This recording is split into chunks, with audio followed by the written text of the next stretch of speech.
নমস্কার, সবাইকে স্বাগত জানাই আমাদের চতুর্থ দিনের দার্জিলিং ভ্রমণের কিছু মুহূর্ত আমরা তুলে ধরেছি। প্রথমেই আমরা চলে গেছিলাম গাড়ি বুক করে বাতাসিয়া লুপ। সেখানে ঘুরে আমরা বিভিন্ন জায়গার ছবি তুললাম, দূরের আশেপাশের সিনারিগুলো তুললাম। এখানে দেখো আই লাভ দার্জিলিংয়ের সামনে আমরা ছবিও তুলেছি। আর সামনেই দেখো দার্জিলিংয়ের পেছনেই আই লাভ দার্জিলিংয়ের পেছনেই রয়েছে আমাদের কাঞ্চনজঙ্ঘা। আর এখানে টয় ট্রেনগুলো এসে দাঁড়ায়, তোমরা সবাই জানো। সেখানকারও টয় ট্রেনেরও কিছু ছবি আমরা এখানে তুলে ধরেছি। আর সাথে ছিল কয়েকটা ওখানে স্টল। সেই স্টলগুলো ওখানে নানান রকম চা, তারপরে সোয়েটার এইসব পাওয়া যাচ্ছিল।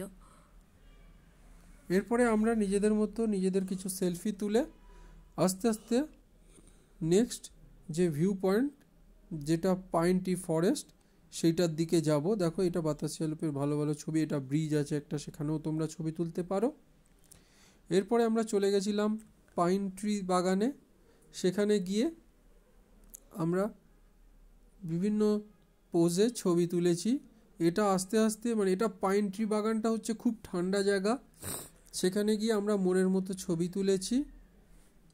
এই যে হচ্ছে এখান দিয়ে ঢোকার এন্ট্রি টিকিট হচ্ছে 20 টাকা করে পার পার্সন। আর এই পাইন ট্রি গাছের যে জঙ্গলটা অনেকটা বড়। আমরা প্রচুর ওপরে উঠেছিলাম, এর যেটা রাস্তাটা দেখা যাচ্ছে সেইখানে আমরা গিয়েছিলাম আস্তে আস্তে উঠে উঠে। ওখানে আমরা নানান ধরনের ফটো তুলেছি। ওখানটা খুব সুন্দর লাগছিল দেখতে, আর কিন্তু ভীষণ ঠান্ডা ছিল। সুন্দর লাগলেও খুব ঠান্ডা ছিল।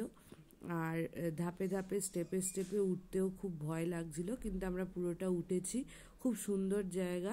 এই যে রাস্তাটা যেটা বলছিলাম, পুরো জঙ্গলটা পেরিয়ে ওপরের দিকে আমরা এই রাস্তাটার এখানে এসে কিছু ছবি তুলেছি। এই রাস্তাটা পুরো ফাঁকা ছিল, জানি না কেউ ওখান দিয়ে যাতায়াত করে কিনা, কিন্তু আমরা এখানে গিয়ে কয়েকটা ছবি তুলে আবার নিচে নেমে এসেছি। আর আমরা শুনেছি ড্রাইভার দাদার কাছ থেকে যে এইটা ব্রিটিশ আমলে এই রাস্তাটা চালু ছিল, যেটা হচ্ছে ভিউ পয়েন্টের একদম ওপরের দিকে রয়েছে। এরপরে আমরা বিভিন্ন ছবি তুললাম। এরপর আমরা সীমানা ভিউ পয়েন্টে এসেছি। এটা হচ্ছে নেপালের সীমানা ভিউ পয়েন্ট। এখান থেকে আমরা নানান ধরনের ছবি তুলেছি। চারিদিকের পরিবেশটা খুব ভালো লাগছিল দেখতে। তারপরে আমরা চলে এসেছি গোপালধারা টি গার্ডেনে।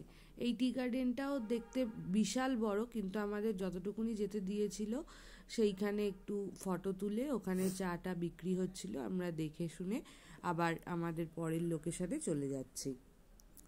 দেখুন গোপালধারা টি গার্ডেনে আমরা নিজেদের মতো কিছু ছবি তুলেছি। তারপরে চলে গেছি আমরা মিরিক লেকে।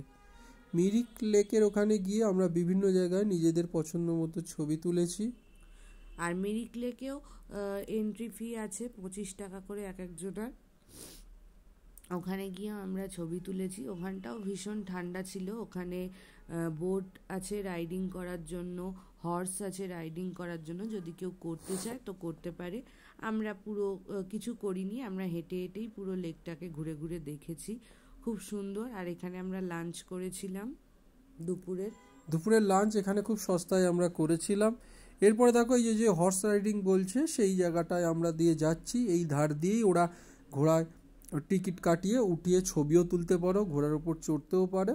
লেকের পাশ দিয়ে এটা ঘুরে বেড়ায়। আর এখানেও কিছুটা পাইন গাছের ফরেস্ট ছিল বলে সেখানে আমরা ছবিটা তুলেছি।